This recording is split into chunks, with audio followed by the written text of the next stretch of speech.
للہ علی کل حال والصلاة والسلام علی صاحب حسنہ وجمال اما بعد اعوذ باللہ من الشیطان الرجیم بسم اللہ الرحمن الرحیم ومن یتعد حدود اللہ فاولئک هم الظالمون آمنت باللہ صدق اللہ العظیم وصدق رسولنا بلاغ المبین ونحن على ذلك لمن الشاہدین والشاکرین والحمد للہ رب العالمین ان اللہ وملائکتہ یصلون علی النبی یا ایہا الذین آمنوا صلوا علیہ وسلموا تسلیما الصلاة والسلام علیک یا سیدی یا رحمۃ للعالمین وعلی آلک واصحابک یا سیدی یا خاتم النبیین اللہم صل علی سیدنا و مولانا محمد معدن الجود والکرم وآلہ وصحبہ وبارک وسلم۔ حمد و صلوات کے بعد گفتگو کا عنوان یہ ہے کہ جب بات حدود اللہ کی ہو، جب بات اللہ تعالیٰ اور اس کے پیارے محبوب صلی اللہ علیہ وسلم کے بنائے ہوئے قانون اور دین کی ہو، تو پھر انسان کو کسی کی پرواہ نہیں کرنی چاہیے، اپنی ذات کی بھی پرواہ نہیں کرنی چاہیے۔ جب حدود اللہ کے نفاذ کا موقع آئے اور جب مسئلہ اللہ تبارک و تعالیٰ کے قانون کے ٹوٹنے کا آ جائے، تو پھر حکم شریعت یہ ہے کہ انسان اپنے آپ کو توڑ ڈالے، انسان رشتوں کو توڑ ڈالے، تعلقات کو توڑ ڈالے، لیکن اللہ کی حدوں کو وہ محفوظ کرے۔ جب بات حدود اللہ کی ہو، ہم معاشرے کے اندر جب نظر دوڑا کر کے دیکھتے ہیں تو بڑا سستا ہو گیا ہے دین کی حد کو توڑنا، بڑی آسانی کے ساتھ اور بڑی دیدہ دلیری کے ساتھ لوگ حدود اللہ کو پامال کرتے چلے جا رہے ہیں۔ مسئلہ طلاق کا ہو، مسئلہ سود کا ہو، مسئلہ حرام چیز کا ہو، مسئلہ بے پردگی کا ہو، مسئلہ اللہ تبارک و تعالیٰ کے دین کو نافذ کرنے کا ہو، ذاتیات پر بات آتی ہے، لوگ ہر حربہ استعمال کرتے ہیں، لیکن جس طرح خون مسلم بڑا ارزاں اور سستا ہے، اسی طرح بڑی آسانی کے ساتھ لوگ اللہ تبارک و تعالیٰ کی حدوں کے بارے میں بات کرنے لگتے ہیں۔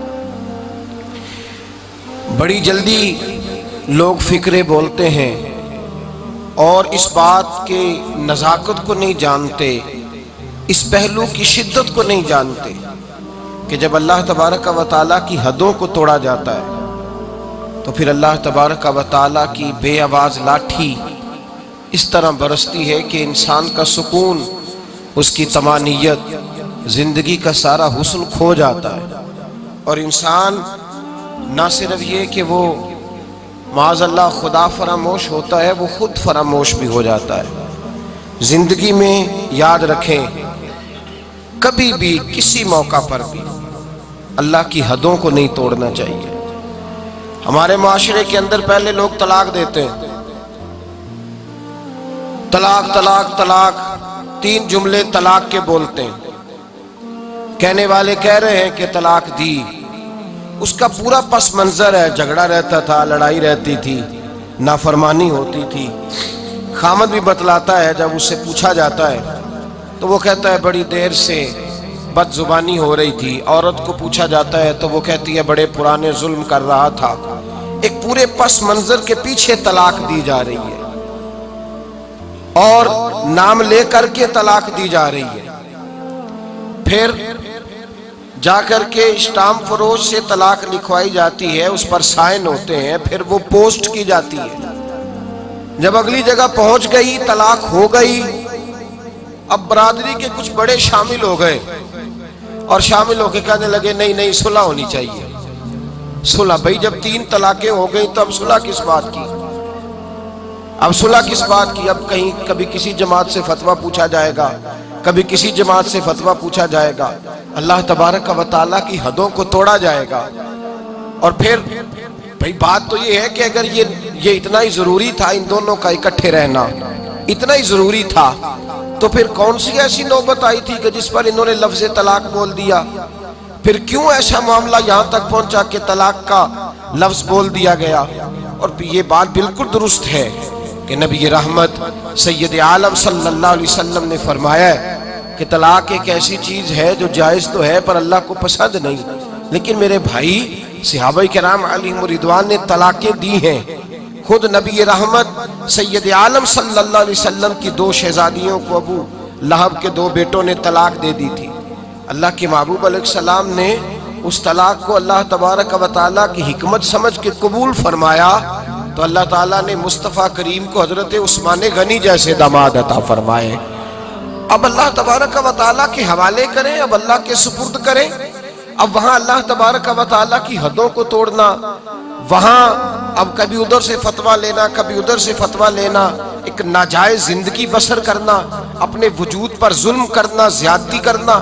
اللہ فرماتے ہیں قرآن مجید میں وَمَن يَتَعَدَّ حُدُودَ اللَّهِ، اگر تم اللہ کی حدوں کو توڑو گے، اگر تم اللہ کے بنائے ہوئے قوانین کو توڑو گے، اور جو کوئی ایسا کرے گا، جو کوئی اللہ کی حدوں کو توڑے گا اور جو کوئی اللہ کے بنائے ہوئے قوانین کو پامال کرے گا فَأُولَئِكَ هُمُ الظَّالِمُونَ، فرمایا یہ لوگ ظالم ہیں، یہ حد سے بڑھنے والے۔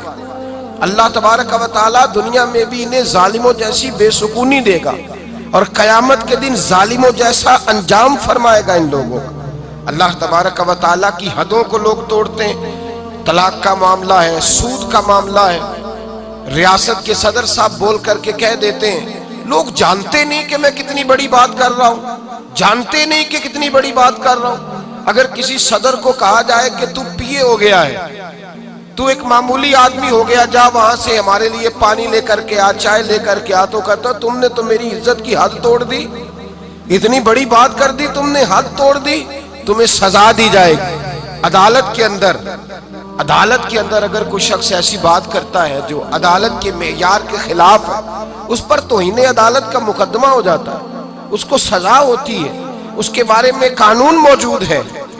لیکن اگر ریاست کا صدر اٹھ کے کہے کہ علماء سر جوڑ کے بیٹھیں، بغیر سود کے کام نہیں چلتا، کوئی اس میں سے گنجائش نکالے، تو کوئی آدمی حرکت میں نہیں آتا، کوئی نہیں بولتا۔ اللہ تبارک و تعالیٰ کی حد کو سر عام پامال کیا جاتا ہے۔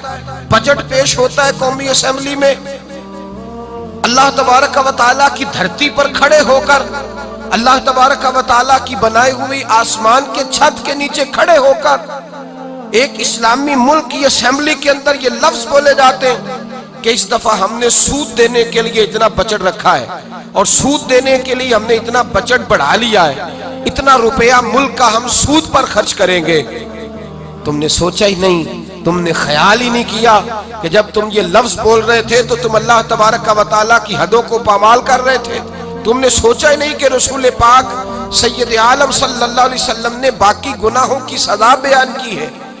اور جب سود کی باری آئی تو قرآن مجید نے کہا اگر تم نے سود نہ چھوڑا فَأْذَنُوا بِحَرْبٍ مِّنَ اللَّهِ وَرَسُولِهِ، پھر اللہ اور اس کے رسول سے جنگ کرنے کے لیے تیار ہو جاؤ، پھر اللہ رسول سے جنگ کرنے کے لیے، مقابلے کے لیے تیار۔ اتنا بڑا گناہ، اور اس پر سر عام لیکچر دیا جاتا ہے، اس پر گفتگو ہوتی ہے، اس کے روز دھندے ہوتے ہیں، سر عام کاروبار ہوتے ہیں، ہر بینک وہ کاروبار کرتا ہے، تجارتیں ہوتی ہیں، لوگ بینک سے لون لے کر، سود پر پیسے لے کر فیکٹریاں چلاتے ہیں، تجارت ہوتی ہے، سر عام لوگ اس کی دستاویزات لکھتے ہیں، اس پر باقاعدہ لوگوں کے معاہدات ہوتے ہیں۔ اللہ تبارک و تعالیٰ کی حدوں کو سر عام توڑا جاتا ہے۔ کوئی شخص اس کے ماتھے پر شکن نہیں آتی کہ بھائی ایک ایس ایچ او کا حکم اگر توڑ ڈالا جائے، ایس ایچ او کا حکم، تو حکم عدولی ہوتی ہے، وہ تیش میں آتا ہے، وہ ساری فورس لے کر کے پیچھے لگ جاتا ہے۔ بلکہ میں تو کہا کرتا ہوں کہ خامد صاحب جو اپنے گھر کے اندر ڈکٹیٹر لگے ہوئے ہیں، ان کا حکم اگر گھر میں توڑ دیا جائے، انہوں نے کہا تھا کہ آج میرے لیے گوشت پکایا جائے، لیکن گوشت نہیں پکا، دال پک گئی، تو ان کا حکم ٹوٹ گیا، تو گھر میں زمین آسمان ایک کر دیا جاتا ہے۔ سرعام اللہ کا حکم ٹوٹتا ہے۔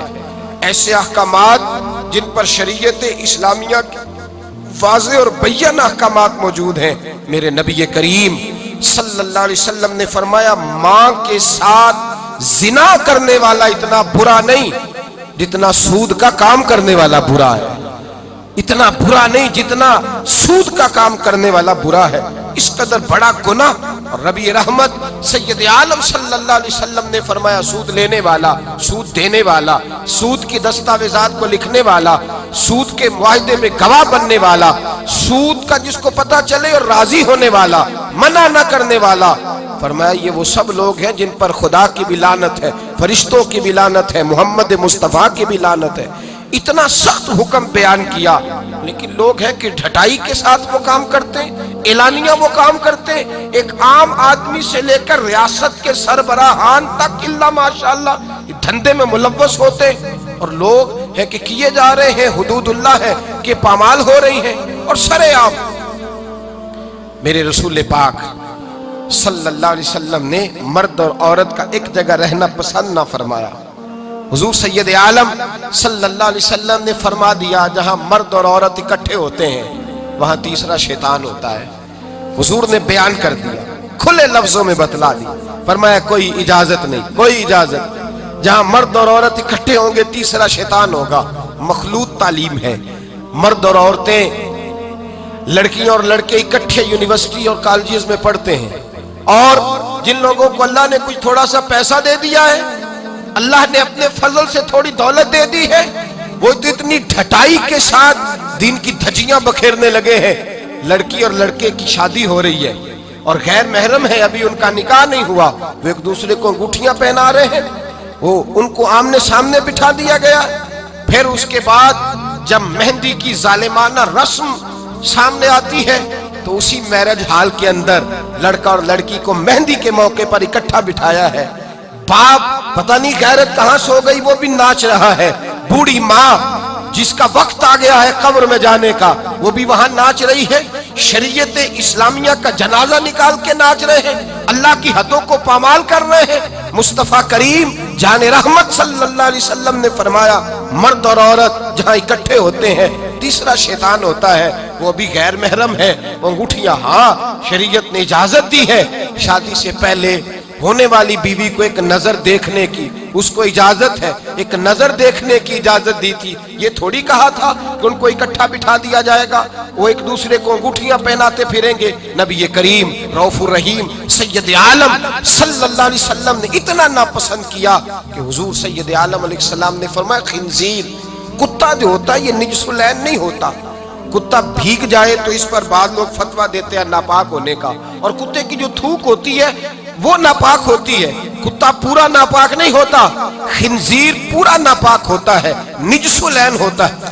میرے حبیب پاک علیہ السلام نے فرمایا خنزیر پورا ناپاک ہے، خنزیر بھی ہو اور پھر وہ گندگی میں گوبر میں پخانے میں لتھڑا ہوا بھی ہو، خنزیر بھی ہو اور گندگی میں لتھڑا ہوا، پہلے بھی ناپاک پھر اس پر گندگی لگ گئی۔ فرمایا وہ اگر تیرے وجود سے ٹکرا جائے تو اتنا برا نہ ہوا، اگر غیر محرم عورت کا جسم تیرے وجود سے ٹکرا گیا تو وہ لتھڑے ہوئے خنزیر سے بھی زیادہ خطرناک ہے تیرے لیے، اس سے بھی زیادہ خطرناک ہے۔ اب تو کورس ہونے لگے، اب تو کورس ہوتے ہیں، اب تو مرد اور عورت اکٹھے بیٹھتے ہیں، جلسے ہو رہے ہیں، محفلیں ہو رہی ہیں، ٹی وی پروگرام ہو رہے ہیں۔ کوئی سمجھتا ہی نہیں کہ اللہ تبارک و تعالیٰ کی حدوں کو پامال کیا جا رہا ہے، اور یہ اب ماڈرن ہونے کی علامت ہے، یہ اب مالدار ہونے کی علامت ہے، یہ اب صاحب ثروت ہونے کی علامت ہے۔ یاد رکھو جب کوئی غضب الہی کو آواز دیتا ہے، جب کوئی اللہ کے قانون کو چیلنج کرتا ہے تو رب اس کو ڈھیل ضرور دیتا ہے پر معافی نہیں دیتا، اس کو ڈھیل ضرور دیتا ہے پر وہ فرماتا ہے ان بطش ربک لشدید، پھر جب میں تیری رسی کھینچتا ہوں تو پھر تیرے رب کی پکڑ سب سے سخت ہوتی ہے۔ بھائیو اللہ کی حدوں کو، اور سنیں میرے نبی کریم صلی اللہ علیہ وسلم نے فرمایا دو گروہ ایسے ہیں کہ قیامت کے دن میری شفاعت میں ہر ایک کو اللہ تبارک و تعالیٰ کی بارگاہ میں جا کے اس کی سفارش کروں گا، اس کے لیے عرض کروں گا۔ فرمایا شفاعتی لأہل الکبائر من امتی، میں بڑے بڑے کبیرہ گناہ والوں کی سفارش کروں گا۔ لیکن میرے مصطفیٰ کریم علیہ السلام نے فرمایا دو گروہ، دو جماعتیں، دو لوگ ایسے ہیں جن کی میں سفارش نہیں کروں گا، میری سفارش سے محروم رہیں گے۔ یا رسول اللہ صلی اللہ علیہ وسلم وہ کون سے ہیں؟ صحابہ کرام کی آنکھیں کھل گئیں، حیرت کے ساتھ کانپتے ہونٹوں سے، لرزتی آنکھوں سے دیکھنے لگے۔ محبوبہ وہ بد نصیب، وہ کوتاہ قسمت، وہ کون سے ایسے کم نصیب ہیں جو صبح قیامت آپ کی رحمت للعالمین سے بھی محروم رہیں گے، جنہیں کالی کملی کا سایہ بھی نصیب نہیں ہوگا، جنہیں آپ کی شفاعت قیامت میں بھی نہیں ملے گی، وہ بد نصیب کون سے ہیں؟ تو میرے مصطفیٰ کریم علیہ السلام کے صحابہ نے تڑپ کر پوچھا تو کریم نے فرمایا ایک وہ بادشاہ، وہ فرمانروا جسے اللہ تبارک و تعالیٰ نے اپنے فضل سے عزت دی، اللہ نے کسی مملکت کا سربراہ بنایا اور پھر وہ خائن ہو گیا، ظالم اور جابر ہو گیا، پھر وہ لوگوں کو لوٹنے لگا، پھر وہ غریبوں کا خون نچوڑ کے اپنی تجوریاں بھرنے لگا۔ صبح قیامت میرے مصطفیٰ کریم فرماتے میری شفاعت سے بھی محروم رہے گا۔ اور دوسرا میرے حبیب پاک علیہ السلام نے فرمایا میرا وہ امتی ہو، کلمہ پڑھنے والا ہو، لیکن اگر اللہ کی حدوں کو پامال کرتا ہے، اگر اللہ کی حدوں کو توڑتا ہے تو قیامت کے دن وہ میری شفاعت کا حقدار نہیں ہے۔ میں صبح قیامت اللہ کے حضور اس کی شفاعت نہیں، بلکہ بخاری مسلم میں حضرت عائشہ صدیقہ رضی اللہ تعالیٰ عنہ حضور کے اخلاق بیان کرتی ہیں۔ کیا بیان کرتی ہیں؟ نبی پاک کے، میری طرف دیکھیے، حضور کے اخلاق، یہ اخلاق بیان ہو رہے حضور کے، یہ بھی اخلاق ہے میرے نبی پاک کا، اخلاق بیان کرتی ہیں۔ کہتی ہیں نبی پاک علیہ السلام نے کبھی اپنے دست مبارک سے کسی کو مارا نہیں، کسی غلام کو، کسی عورت کو، کبھی نہیں، یہ اخلاق بیان ہو رہا ہے۔ فرماتے ہیں کبھی حضور نے کسی پر غصہ نہیں فرمایا۔ بخاری مسلم میں یہ بھی اخلاق کا حصہ ہے، یہ بھی اخلاق ہے، کبھی کسی پر غصہ نہیں فرمایا۔ لیکن جناب عائشہ فرماتی ہے اگر کوئی اللہ کی حد کو توڑ دیتا، اگر کوئی دین اسلام کے قانون کو پامال کرتا تو پھر میں مصطفیٰ کے چہرے پر جلال دیکھتی، پھر میں حضور کے لب و لہجے میں اس کے لیے سختی دیکھتی، پھر میں دیکھتی کہ حضور سید عالم صلی اللہ علیہ وسلم اس پر جلال فرماتے، اللہ کے محبوب اس سے ناراض ہوتے جو حدود اللہ کو پامال کرتا۔ میرے بھائیوں جاگو اور سمجھو اس پہلو کو، اپنے بچوں کا ماتھا چومنا بھی اخلاق ہے، اور اگر وہ دین کو توڑے تو ان کے منہ پہ تھپڑ مارنا بھی اخلاق ہے، اپنے بچوں پر ساری شفقتیں انڈیل دینا بھی اخلاق ہے، اور اگر وہ رسول اللہ کے دین کے باغی ہو جائے تو ان کے خلاف ڈنڈا اٹھانا بھی اخلاق ہے، پھر ان کو لتاڑنا بھی اخلاق ہے، پھر ان کو سختی کے ساتھ سنوارنا بھی اخلاق ہے۔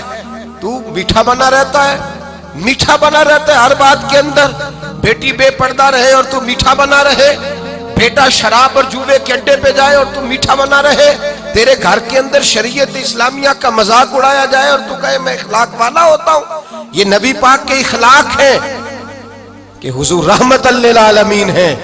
لیکن جناب عائشہ فرماتی ہیں اگر کوئی اللہ کی حد توڑ دیتا، اگر کوئی دین اسلام کی حدود کو پامال کرتا تو پھر میں تڑپ کے کہتی اعلیٰ حضرت فاضل بریلوی کی گویا زبان میں کہ غضب سے ان کے خدا بچائے، غضب سے ان کے، بولیے گا، غضب سے ان کے، غضب سے ان کے خدا بچائے کہ نور باری عتاب میں ہے۔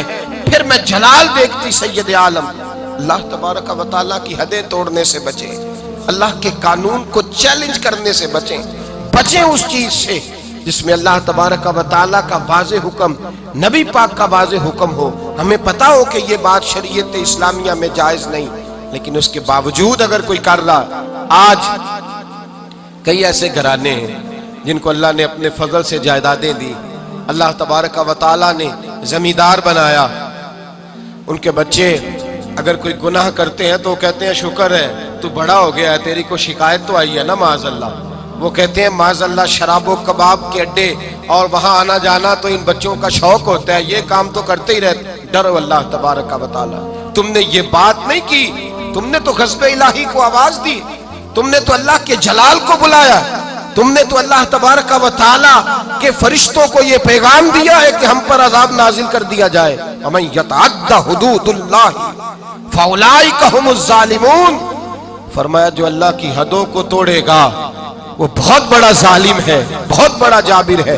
میرے نبی کریم سید عالم صلی اللہ علیہ وسلم حدود اللہ کو نافذ کرتے، حضور اللہ کے دین کو نافذ کرتے۔ نبی پاک رحمت للعالمین ہے، نافذ کرتے، نبی پاک رحمت للعالمین ہے۔ حضور کی طبیعت نہیں چاہتی کسی شخص کے بارے میں، لیکن حضور کے سامنے چور آیا ہے، چور آیا ہے، رحمت للعالم چور آیا ہے، فرمایا اس کا ہاتھ کاٹو۔ کٹوایا ہے نبی پاک نے ہاتھ۔ ایک شخص پر قتل ثابت ہو گیا، مسجد قباء کے قریب حضور تشریف فرماتے، اس پر ثابت ہو گیا جرم کہ اس نے قتل کیا ہے۔ حضور نے صحابی سے فرمایا لے جاؤ دروازے پہ اس کی گردن مار دو۔ ایک صحابی ہیں، حضور سے محبت کرتے تھے، پیار کا رشتہ تھا، غلامی کا رشتہ تھا، اکثر آتے حضور کو ہنساتے۔ ایک شام آئے، کہا یا رسول اللہ غلطی ہو گئی، میں نے شراب پی لی ہے۔ اللہ کے محبوب نے حدود اللہ کی باری آئی تو محبت کو نہیں دیکھا، یہ نہیں دیکھا کہ میرا اس سے پیار ہے، یہ روز آتا ہے میرے ساتھ، اس کا رشتہ اخوت ہے، غلامی ہے۔ حضور نے فرمایا اس کو لے جاؤ، وہاں باندھو، 80 کوڑے مارو اس کے وجود پر، یہ اللہ کا دین ہے، یہ نافذ کیا جائے گا، یہ نافذ کیا جائے گا۔ اس میں کسی شخص کا ذاتی پیار اور اس کا ذاتی تعلق کام نہیں آئے گا، یہ نافذ ہوگا۔ صحابہ کہتے ہیں باہر لے گئے، غلام کو کوڑے لگ رہے تھے، اندر اللہ کے رسول بے چینی کے ساتھ ٹہل رہے تھے، کبھی ادھر جاتے کبھی ادھر آتے۔ ایک صحابی نے کہا حضور اس نے شراب پی ہے، آپ اس کے لیے اس قدر زیادہ پریشان ہیں؟ نبی پاک نے فرمایا تم نے شراب دیکھی ہے، اس کا احساس نہیں دیکھا؟ اس کو کوئی پکڑ کے نہیں لایا، تھام کے نہیں لایا، گرفتار کر کے نہیں لایا، وہ خود آ گیا ہے اور کہتا ہے محبوبہ غلطی ہو گئی، مجھے پاک کر دیں۔ نبی پاک نے فرمایا غلطی ہو گئی ہے، میں نے اللہ کی حد نافذ کر دی ہے، لیکن یہ بھی حقیقت ہے کہ وہ خدا سے بھی پیار کرتا ہے اور محمد مصطفیٰ سے بھی پیار کرتا ہے، یہ بھی ایک حقیقت ہے، یہ بھی حقیقت۔ لیکن حدود اللہ کو نافذ کیا۔ قبیلہ غامدیہ کی عورت آئی، اس نے کہا یا رسول اللہ میں گناہ کر بیٹھی ہوں، میرے پیٹ کے اندر ناجائز بچہ ہے، وہ روئی ہے، تڑپ رہی ہے، آنکھوں میں۔ حضور نے فرمایا جاؤ بچہ پیدا ہونے پہ آنا۔ وہ گئی ہے، بچے کی ولادت پہ آئی، حضور نے فرمایا واپس جا، جب تیرا بچہ کھانا کھانے لگے تو آنا۔ بخاری شریف میں بالتفصیل روایت موجود ہے۔ صحابہ کہتے ہیں وہ دوبارہ لوٹی، بچہ 2 سال کا ہوا، بچے کے ہاتھ میں روٹی تھی، وہ آئی رو کے کہا حضور مجھے پاک کر دے، میرا گناہ مجھے سونے نہیں دیتا۔ میرے مصطفیٰ کریم کے صحابہ کہتے اس کی تڑپ نے ہمارے دلوں کو نرم کر دیا، لیکن میرے مصطفیٰ کریم نے فرمایا اللہ کے دین کو نافذ کیا جائے، یہاں اس کو سنسار کرانا، رجم کرانا، اس پر پتھر برسانا، یہ بھی میری رحمت ہی کا تقاضا ہے۔ اس لیے کہ اللہ کا دین جب نافذ ہوگا تو جرم کم ہوں گے، اللہ کا دین جب نافذ ہوگا خطائیں کم ہوں گی، چوریاں کم ہوں گی، قتل کم ہوں گے، بدکاری کم ہو۔ جب سزا ملے گی مجرم کو تو پھر اس پر معاشرے میں امن پیدا ہوگا، برائی ختم ہوگی۔ فرمایا جاؤ لے جاؤ اور لے جا کر کے اس پر پتھر برساؤ، اسے مار دو۔ صحابہ کہتے ہیں پتھر مار مار کے اسے مار دیا۔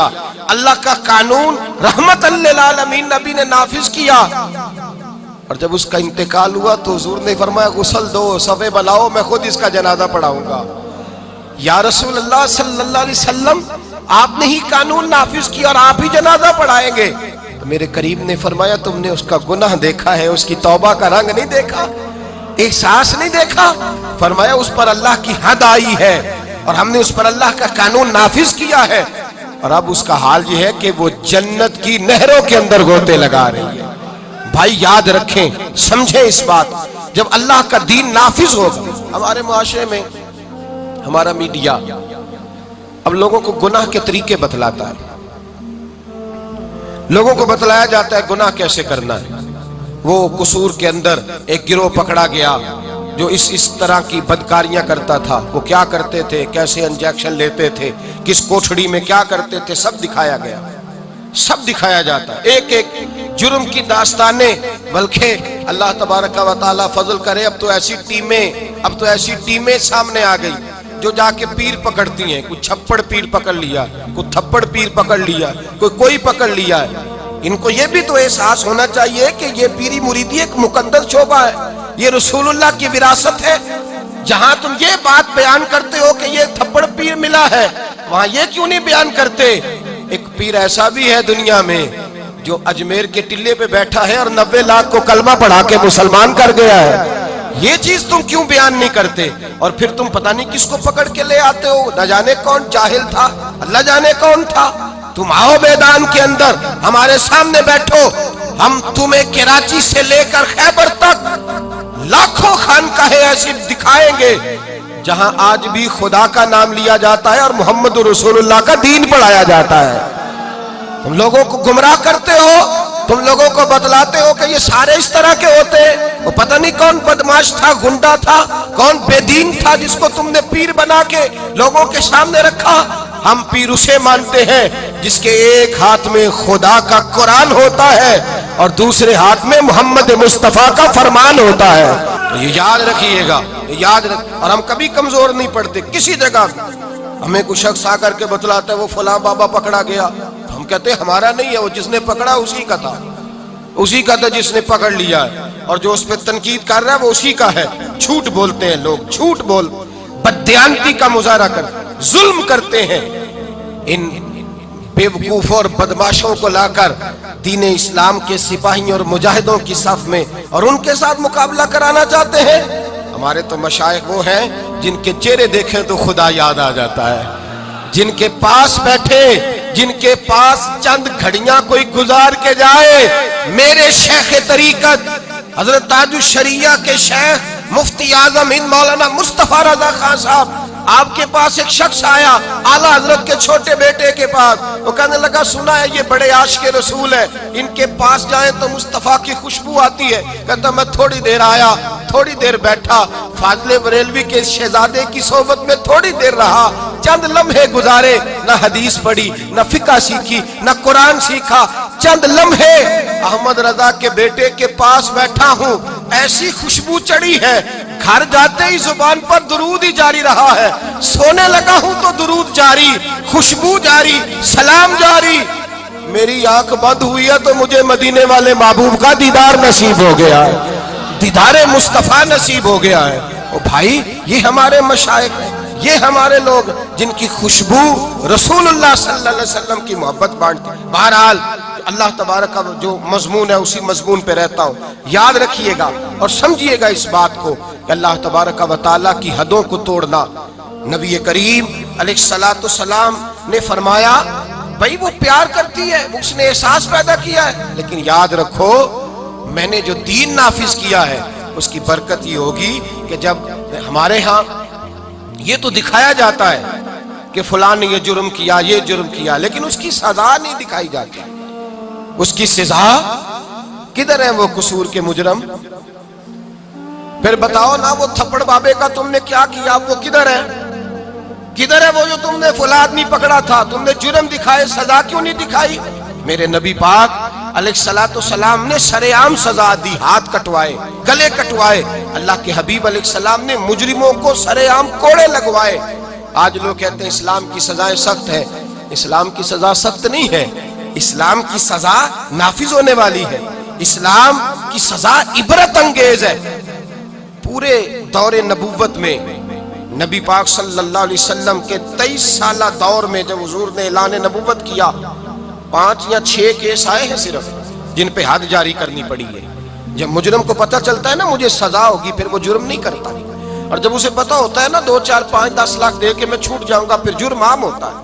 یہاں تو سر عام قتل ہوتے ہیں، سر عام ٹی وی پہ دکھائے جاتے ہیں، اخبارات میں دکھائے جاتے ہیں، پھر وہ مجرم رہا ہو جاتا ہے، پھر پتہ نہیں وہ باعزت بری کس بلا کا نام ہے، وہ اس کو مل جاتا ہے اور وہ سرٹیفکیٹ لے کر گھر کے اندر گھس جاتا ہے۔ تو بھائیو نبی پاک علیہ السلام نے نافذ کیا، سزائیں دی اور کڑی سزا دی۔ فرمایا یہ بھی میری رحمت ہی کا تقاضا ہے کہ میں جڑی بوٹیوں کو کاٹ کے باقی ساری فصل کو محفوظ کرنا چاہتا ہوں، باقی ساری مہکتی ہوئی حدیث۔ اور یہ وہ حدیث ہے، وہ حدیث جس پر یہودی عیسائی بدھ مت بھی کھڑے ہو کے کہتے ہیں اگر دین نافذ ہو سکتا ہے تو اس ایک حدیث کی برکت سے نافذ ہو سکتا ہے۔ ایک حدیث بخاری مسلم میں، ایک بڑے معزز قبیلے کی عورت نے چوری کر لی، بڑا معزز قبیلہ، چوری ہو گئی، عورت نے چوری کی، چوری ثابت ہو گئی۔ اب قریش کے قبیلے کی عورت ہے، ان کے دل میں یہ خیال آتا ہے کہ اگر اس عورت کو سزا ہو گئی تو ہماری ناک خاک آلود ہو جائے گی، لوگ کیا کہیں گے یہ چور ہے۔ سارا قبیلہ اکٹھا ہوا، جو بن سکتا تھا پروگرام انہوں نے بنایا، جس طرح کی ترتیب لگ سکتی تھی لگائی، کوئی رستہ نظر نہ آیا حضور کی بارگاہ تک جانے کا۔ میرے نبی پاک کے ایک غلام زادے ہیں اسامہ بن زید، یہ حضور کو بڑے پیارے ہیں۔ حضرت عائشہ صدیقہ کہتی ہیں یہ چھوٹے سے تھے، حضور کے غلام کے بیٹے، ناک بہ رہی تھی، رینٹ نکل رہی تھی، حضور نے فرمایا عائشہ ناک صاف کر دو، تو کہتی ہے میں دائیں بائیں کو کپڑا کو رومال دیکھنے لگی تو حضور خود اٹھ کھڑے ہوئے اور نبی پاک نے دستے مبارک سے ان کا ناک صاف کر دیا۔ حضور نے بڑا پیار کیا، فرمایا یہ اسامہ مجھے بڑا پیارا ہے۔ نبی پاک نے فرمایا یہ لڑکی ہوتا تو میں اسے زیور پہناتا، میں اس کے لیے بہت ساری چیزیں خرید کے لاتا۔ حضور محبت کرتے تھے، جناب اسامہ سے پیار کرتے تھے، غلامی کا رشتہ تھا۔ اہل قریش نے جن کی عورت نے چوری کی تھی وہ حضرت اسامہ بن زید کے پاس آئے، کہنے لگے تھوڑی سی رعایت مل جائے، گنجائش مل جائے تھوڑی سی۔ حضرت اسامہ بن زید سے کہا تھوڑی گنجائش ہو جائے، سزا میں تھوڑا ہلکا پن آ جائے، پہلی دفعہ تھا، نیا نیا دین قبول کیا ہے، ابھی لوگ عادی نہیں ہوئے، بڑی حکمتیں، بڑی لیت اللہ، بڑی تفصیلات، بڑا کچھ۔ جناب اسامہ بن زید کہتے ہیں میں در رسول پہ آیا، اور میں جب آتا تھا نا تو مصطفیٰ کریم کا چہرہ کھل جاتا تھا۔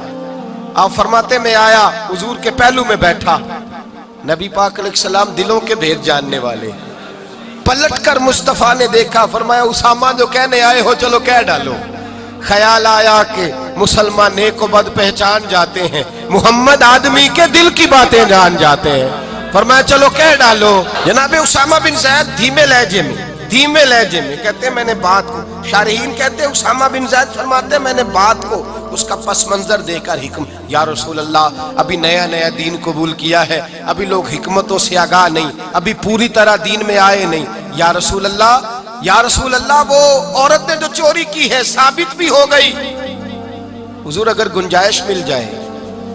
وہ لوگ میرے پاس آئے تھے، جناب اسامہ فرماتے ہیں قسم اللہ کی عزت کی، میں نے مصطفیٰ کو جب بھی دیکھا تھا میری طرف دیکھ کے ہنسا کرتے تھے، آج جب حضور نے چہرہ پھیرا تو میں نے حضور کے چہرے پہ جلال دیکھا۔ فرمایا حضور نے اتشفع حد من حدود اللہ، فرمایا اسامہ اللہ کی حدوں میں سے ایک حد کے بارے میں سفارش کرنے آ گیا ہے، تو خدا کے قانون کے بارے میں سفارشی بنا ہے، بلاؤ لوگوں کو، اکٹھا کرو مجمع کو۔ فرماتے ہیں صحابہ مجمع اکٹھا ہو گیا مسجد میں، کھچا کھچ بھر گئی۔ میرے مصطفیٰ کریم نے فرمایا لوگوں تمہیں کیا ہو گیا ہے، اللہ کی حدوں کے بارے میں سفارش کرتے ہو؟ فرمایا تم سے پہلی قومیں تباہی اس لیے ہوئی تھی کہ جب کوئی مالدار جرم کرتا تھا تو معاف کر دیا جاتا تھا، اور غریب سے کوئی غلطی ہوتی تو لٹکا دیا جاتا تھا۔ فرمایا سنو، اس دھرتی پر چمکتے ہوئے چاند کے سامنے اور کھلے ہوئے سورج کے سامنے اور زمین اور آسمان پہ، اس دھرتی پہ اگر مجھے کوئی سب سے پیارا ہے تو وہ میری بیٹی فاطمہ مجھے پیاری ہے۔ میرے مصطفیٰ کریم نے فرمایا سنو، اگر محمد کی بیٹی فاطمہ بھی چوری کرتی اور ثابت ہو جاتی تو میں بیٹی دیکھ کے معاف نہ کرتا، بلکہ میں فاطمہ کا بھی ہاتھ کاٹ دیتا، میں حدود اللہ کو نافذ کرتا، میں اپنے جگر کا ٹکڑا ہونے کا پاس نہ کرتا بلکہ اللہ کی حد کا پاس کرتا۔ فَمَن يَتَعَدَّ حُدُودُ اللَّهِ فَأُولَٰئِكَ هُمُ الظَّالِمُونَ، وہ ظالم ہے تو اللہ تبارک و تعالیٰ کی حد کے معاملے میں سفارش کرتا ہے۔ میرے نبی کریم سید عالم نور مجسم صلی اللہ علیہ وسلم نے قانون بنا دیا امت کے لیے، قانون۔ اب سزا غریب کے لیے رہ گئی ہے، کس کے لیے بولیے؟ غریب آدمی سڑک پہ جا رہا ہے نا، غریب آدمی موٹر سائیکل ٹوٹا ہوا ہے اور آ رہا ہے بیچارہ، میں کسی محکمے پر اعتراض نہیں کرتا، لیکن میں نے اپنی آنکھوں سے یہ منظر دیکھے ہیں، پولیس والے نے ہاتھ دے لیا تو وہ کانپنے لگا ہے، وہ کانپ رہا ہے، وہ ڈر رہا ہے۔ کدھر سے آ رہے ہو؟ جناب میں مزدوری کرنے گیا تھا۔ تو وہ فلاں چیز کدھر ہے، کارڈ کدھر ہے، وہ فلانی چیز، اس کو نظر آ رہا ہے یہ غریب ہے، یہ چور نہیں، یہ ڈاکو نہیں، بلکہ اگر میرا جملہ سخت نہ ہو تو جو بڑے بڑے ڈاکو ہیں ان کی تو پولیس بندوقیں لے کے حفاظت کرتی پھرتی ہے، ان کے تو ڈاکوؤں کے تو پیچھے لگی ہوئی محافظ بنی ہوئی ہے ان کی۔ غریبوں پر سارا ظلم ہوتا ہے، اور امیر وہ دندناتا پھرتا ہے اور روز قانون توڑتا ہے، وہ قانون کو جیب میں رکھتا ہے، اس کی بغل میں ہوتا ہے قانون، چھوٹے آدمی کو پریشان کیا جاتا ہے، لیکن بڑے آدمی کو آزادی ملتی ہے۔ حضرت عمر فاروق رضی اللہ تعالیٰ عنہ کے زمانے میں حضرت عمر بن عاص رضی اللہ تعالیٰ عنہ نے مصر فتح کیا، فاتح مصر ہوئے، جدوجہد کے ساتھ فتح کیا، مصر فتح ہو گیا تو حضرت سیدنا عمر فاروق نے حضرت عمر بن عاص کو وہاں کا گورنر بنا دیا۔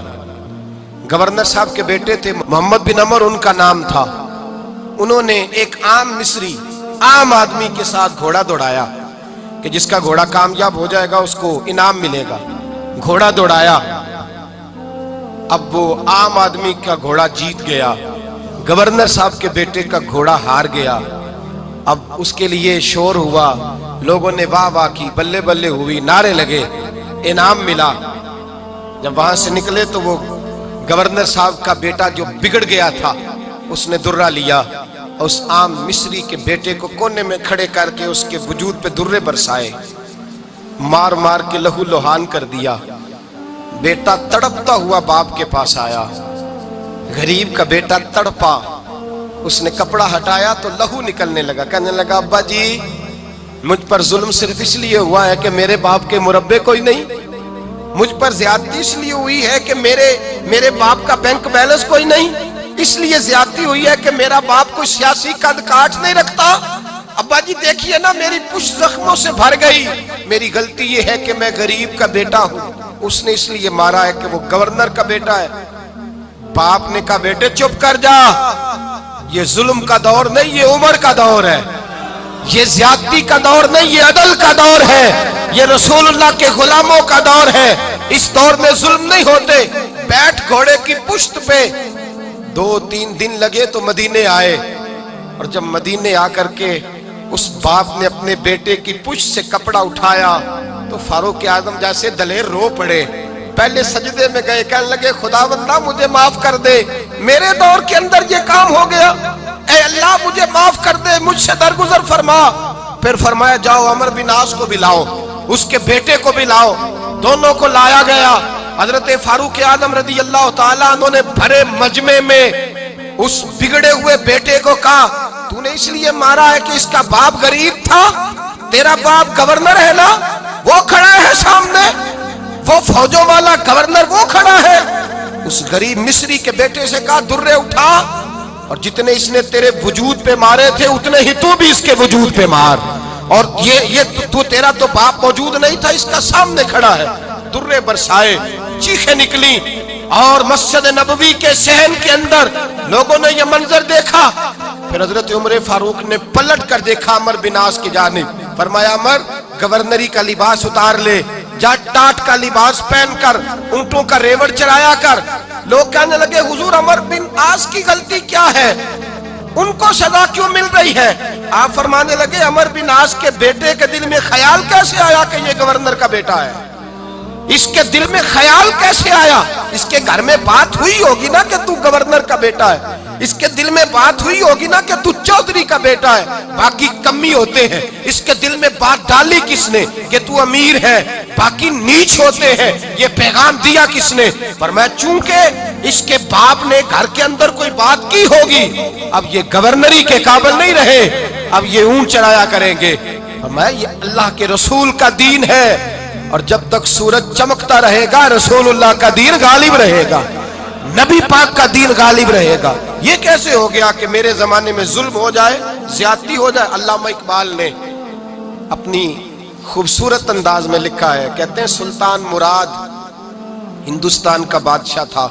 اقبال نے لکھا ہے، اقبال کہتے ہیں اس نے ایک مستری کو بلایا مسجد بنانے کے لیے، کہا اس طرح کی بنانا میرا دل خوش ہو جائے۔ معمار نے مستری نے مسجد بنائی، بادشاہ سلامت کو پسند نہ آئی تو بادشاہ سلامت نے اس مستری کا ہاتھ غصے سے کاٹ ڈالا، پوچھ کوئی نہیں نہ سکتا، وہ سیدھا قاضی کی عدالت میں کٹا ہوا ہاتھ لے کے گیا، اور قاضی کے دروازے پہ جا کے کہنے لگا میں پوچھ سکتا ہوں آپ کس کا کلمہ پڑھتے ہیں؟ پوچھ سکتا ہوں؟ تو قاضی کہتے ہیں میری کرسی بھی کانپنے لگی اور جس کمرے میں بیٹھا تھا وہ کمرہ بھی کانپنے لگا۔ میں نے کہا سوالی تو بات کر، کہا نہیں پہلے بتاؤ کلمہ کس کا پڑھتے ہو؟ تو قاضی کہتا ہے میری آنکھیں برس پڑی۔ میں نے کہا میں اس کے کلمہ پڑھتا ہوں جو دنیا میں بھی میرا وارث ہے، قیامت میں بھی وہی میرا والی بنے گا، جو دنیا اور آخرت میں میرا والی ہے، میں مصطفیٰ کا کلمہ پڑھتا ہوں۔ تو کہنے لگے ہاں اس لیے تجھ سے یہ بات کہلوائی ہے کہ کہیں تو بادشاہ کا تو کلمہ نہیں پڑھتا، معاذ اللہ، تو قاضی عدالت میں بیٹھا ہے کرسی پہ، اس کا کلمہ تو نہیں پڑھتا؟ کہا نہیں میں مصطفیٰ کا۔ پھر دیکھ میرا ہاتھ کٹ گیا ہے، اب تو بتا کہ تو بادشاہ سمجھ کے معاف کرے گا یا رسول اللہ کا دین سمجھ کے نافذ کرے گا؟ ڈاکٹر اقبال کہتے ہیں وہ قاضی نے حکم جاری کیا کہ فوراً بادشاہ کو بلایا جائے۔ ہندوستان کا فرما روا پیغام گیا تو کانپتا ہوا آیا، قاضی نے سامنے کھڑا کیا، ایک طرف بادشاہ اور ایک طرف وہ معمولی معمار مستری کام کرنے والا۔ تو قاضی گرجدار آواز میں کہنے لگے بادشاہ تو بتا، اس کا خون سرخ ہے تو تیرا سرخ نہیں، اس کے بازو پہ گوشت ہے تو تیرے بازو پہ نہیں، اسے درد ہوتا ہے تو تجھے نہیں ہوتا، یہ تو نے کیا حرکت کی؟ بادشاہ کی گردن جھک گئی۔ قاضی کہنے لگے پکڑو اس کو باہر لے جاؤ اور اس کا بازو کاٹ دو، اس کا بازو کاٹ دو۔ ڈاکٹر اقبال کہتے ہیں جہاں کانپ رہا تھا سارا کچھ، وہاں خوشی کے شادیانے بجنے لگے۔ قاضی کہنے لگا اس کا بازو کاٹو اور اس کو بتاؤ امیر غریب کا فرق اتنی دیر ہوتا ہے جتنی دیر بندہ مسلمان نہیں ہوتا، اور جب کوئی رسول اللہ کا غلام ہو جاتا ہے پھر سارے برابر ہو جایا کرتے ہیں۔ بندہ ہو صاحب ہو محتاج و غنی ایک ہوئے، تیری سرکار میں پہنچے تو سبھی ایک ہوئے، تیری سرکار میں پہنچے تو سبھی ایک ہوئے۔ اور اپنی ملت پر قیاس اقوام مغرب سے نہ کر، خاص ہے ترکیب میں قوم رسول ہاشمی، لے جاؤ کاٹو اس کا بازو۔ اقبال کہتے ہیں جب باہر لے جایا گیا بادشاہ کو تو بادشاہ نے گردن جھکائی۔ وہ مستری کہنے لگا تو نے گردن کیوں جھکا دی ہے، اب کیا ہوا؟ تو بادشاہ سلطان مراد آنکھ کھول کے کہنے لگا بھول گیا تھا، غلطی ہو گئی تھی، بادشاہی کے تکبر میں آیا تھا، وہ جو تیرا ہاتھ کاٹا ہے وہ تکبر سے کٹ گیا ہے، اور یہ جو گردن میں نے جھکا دی ہے یہ میں نے اپنے نبی کے دین کی حد کے نیچے جھکا دی ہے، حضور کے قانون کے نیچے جھکا دی ہے، یہاں سزا لوں گا وہاں شرمندہ نہیں ہونا چاہتا۔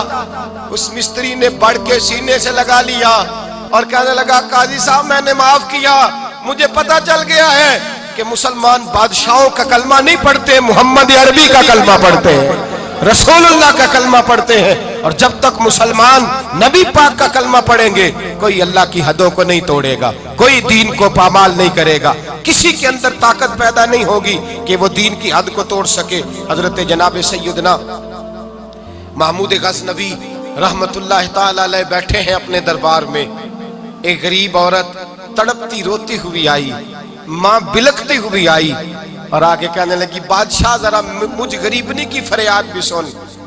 بادشاہ نے کہا جلدی سے بلاؤ، کہیں اس کی چیخیں کوئی زلزلہ برپا نہ کر دیں۔ قریب آئے، کیا بات ہے؟ کہنے لگی کوئی شاہی خاندان کا نوجوان ہے، میں بیوہ عورت ہوں، ہندو مذہب سے تعلق رکھتی ہوں، میری 4 بیٹیاں ہیں، کوئی بادشاہ کوئی شاہی خاندان کا نوجوان ہے، سپاہیوں سمیت آتا ہے، شراب کے مٹکے لاتا ہے، میرے گھر میں گھستا ہے، میرے پاس اور تو کوئی شے نہیں، ایک عزت ہی ہے۔ جب وہ جوان بیٹی کی طرف دیکھتا ہے تو میں سوچتی ہوں اب دنیا میں بچا کیا ہے۔